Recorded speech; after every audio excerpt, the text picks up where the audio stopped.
Assalamualaikum warahmatullahi wabarakatuh. Selamat pagi. Semoga kita diberikan kesehatan semuanya. Oke, di sini saya akan mencoba untuk mereview presentasi dari Mbak Asyifa Guniyul Hasanah, di mana kemarin sudah ditugaskan untuk membuat PowerPoint dengan judul influenza. Kenapa sih sebenarnya saya memberikan tugas influenza? Oke, yang pertama, bahwa di situ influenza gejalanya hampir mirip dengan yang selama ini kita waspadai, yakni corona. Oke, karena turunan dari influenza. Oke, terima kasih. Itu adalah mukadimah dari saya. Oke, sekarang kita akan membahas tentang pengertiannya dulu. Nah, di sini pengertiannya influenza atau flu itu adalah infeksi virus yang menyerang hidung, tenggorokan, dan paru-paru. Nah, berarti semuanya adalah dari sistem pernafasan. Dengan gejala yakni demam, sakit kepala, pilek, hidung tersumbat, serta batuk. Oke. Kalau pilek berarti salah satunya ya. Oke. Demam. Demam di sini mungkin demamnya nanti nggak akan spesifik seperti demam tipoid ataupun demam DHF, karena di sini demamnya langsung seketika dan terus menerus. Oke. Banyak orang mengira flu sama dengan pilek biasa, common cold, walaupun gejalanya mirip. Kedua kondisi disebabkan oleh jenis virus yang berbeda. Oke, berarti bermacam-macam gejala tapi beda. Berarti kita harus melihat satu persatu apa yang menjadi ciri khas influenza. Sedangkan gejala batuk pilek biasa cenderung ringan dan muncul secara bertahap. Flu merupakan penyakit yang mudah menular ke orang lain 3-4 hari pertama setelah penderita terinfeksi. Bahkan pada beberapa kasus penderita flu dapat menularkan penyakit sebelum gejala muncul. Oke, ini adalah tanda sama seperti corona, di mana orang masih sehat tapi positif, dia menjadi carrier, dia menjadi pembawa. Jadi orang yang sehat, seumpama saya sehat, kemudian saya positif terkena COVID-19, kemudian saya jalan-jalan, tapi saya nggak sakit nih, posisinya saya nggak sakit, saya bisa menyebarkan ke orang lain. Nah, itu yang sangat berbahaya sekali. Karena apa? Kita tidak sadar, seakan-akan kita sehat, tapi kita menularkan kepada orang lain. Oke? Oke, berikutnya. Penyebab. Seorang dapat tertular flu jika sengaja menghirup percikan air liur udara yang dikeluarkan penderita ketika bersin ataupun batuk. Selain itu, menyentuh mulut atau hidung setelah memegang benda yang terkena percikan air liur, penderita juga bisa menjadi sarana penularan virus flu. Oke, hati-hati. Karena apa? Di sini sebentar. Oke. Di sini semua tanda dan gejala yang ditampilkan di sini hampir sama dengan apa yang disebut corona.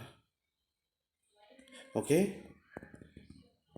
Selama ini yang beredar dari BNPB bahwa kita harus sehat, harus selalu cuci tangan menggunakan antiseptik.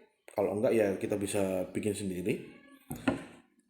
Jaga kesehatan, banyak istirahat, banyak minum air putih 8 gelas sehari, kemudian makan makanan yang bergizi. Nah, di sini beda antara virus dengan bakteri. Kalau bakteri itu akan dibunuh oleh makrofag. Makrofag itu adalah sel darah putih ataupun tentara ataupun barier dari tubuh kita. Nah, sedangkan untuk virus ini, sorry.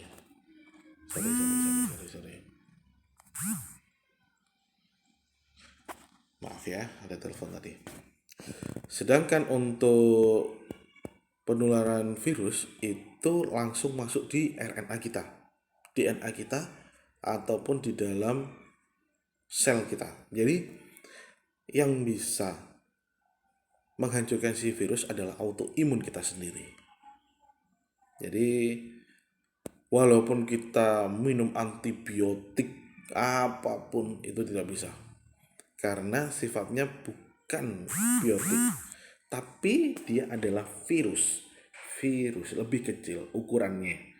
Kalau bakteri ukurannya mikro, kalau virus ukurannya nano. Jadi per seribunya lagi. Oke. Di sini semuanya hampir sama. Kalau corona kemarin kita harus selalu cuci tangan. Oke, selalu cuci tangan. Jadi menjaga kebersihan ya. Memegang, oke, semuanya bersama, menyentuh mulut ataupun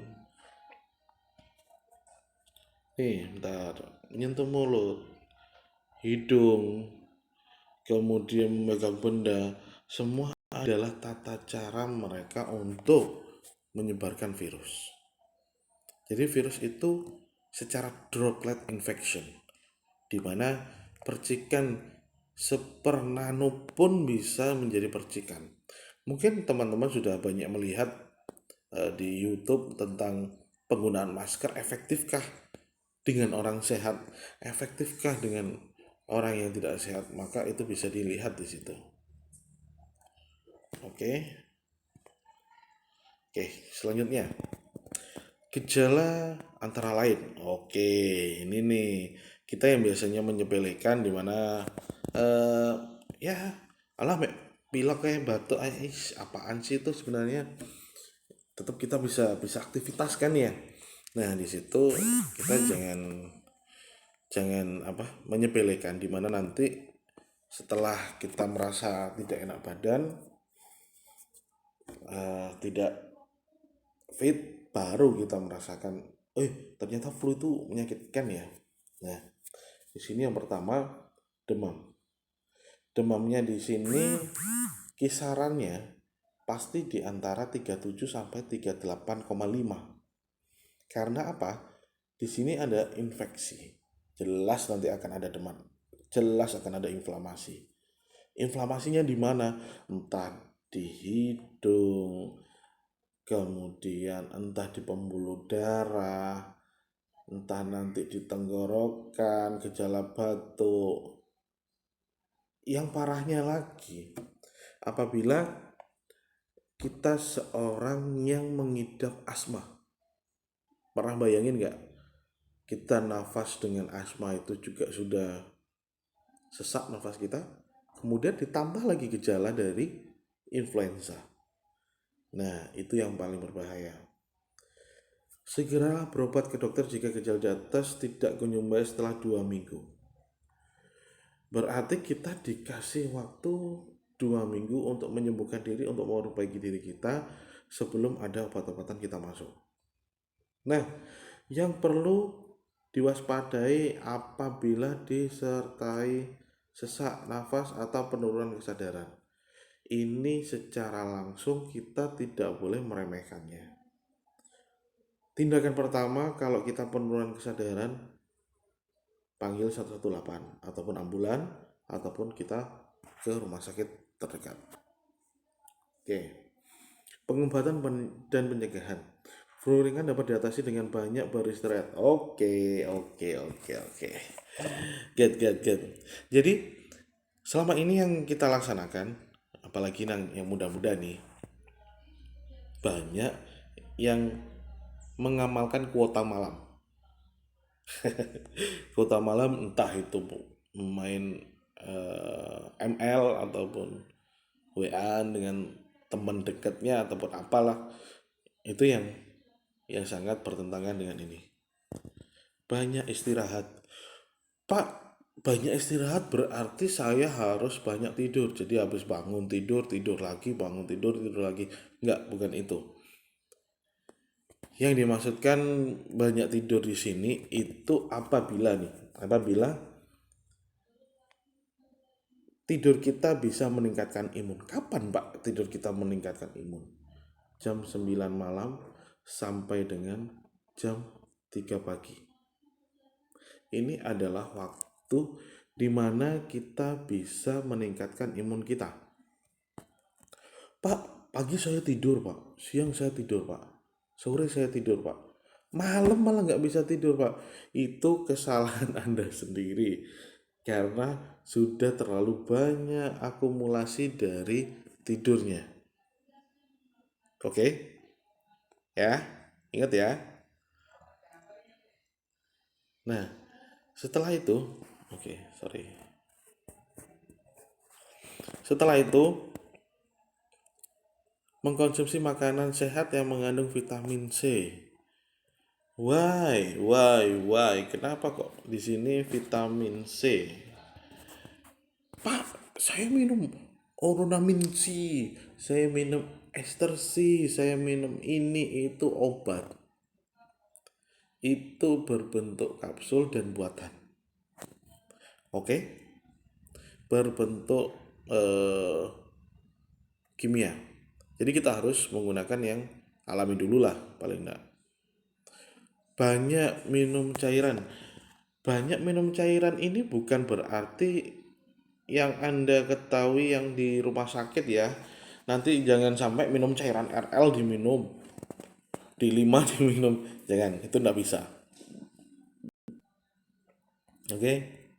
Nah, kemudian jika gejalanya berat, dapat diberikan obat untuk mempercepat kesembuhan dan mencegah komplikasi.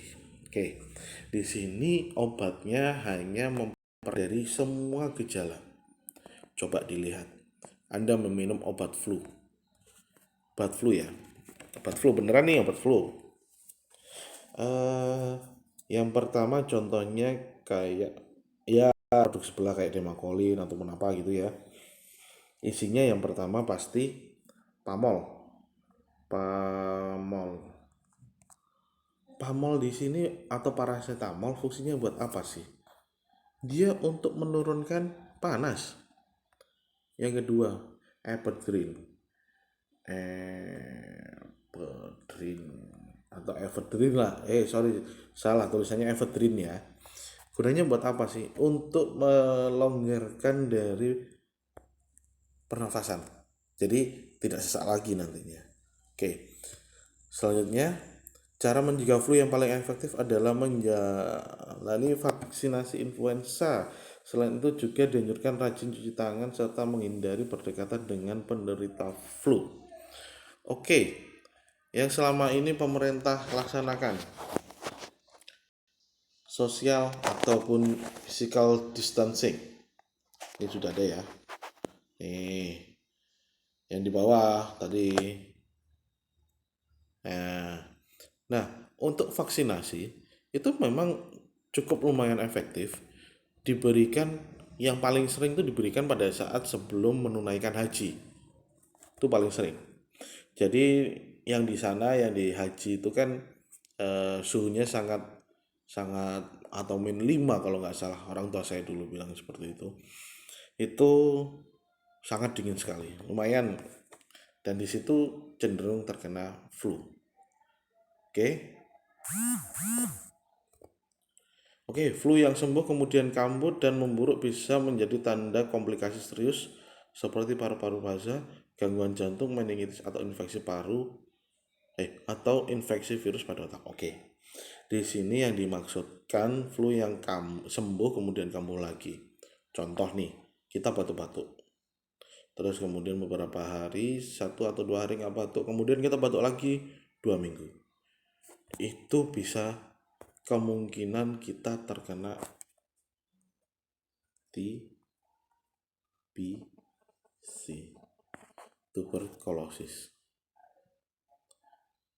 atau sebagai bisa kalau di sini Mbak Asifa bilangnya paru-paru basah. Oke, gangguan jantung. Kalau gangguan jantung di sini, orang yang terkena penyakit jantung biasanya alamatnya sesak, kemudian gelisah, dan kawan-kawannya. Untuk meningitis sudah jelas yang belakangnya is pasti ada infeksi. Dan ini letaknya di selaput otak. Kalau di selaput otak panas jelas, penurunan kesadaran jelas itu nanti akan ada. Atau infeksi virus pada otak. Nah, infeksi virus pada otak ini dimana nanti meningitis sebagai jalan utama untuk membobol barrier yang ada di otak untuk virus masuk di dalam otak. Nah, seperti itu. Oke, mungkin segitu dari saya, bisa dimanfaatkan untuk pembelajaran hari ini.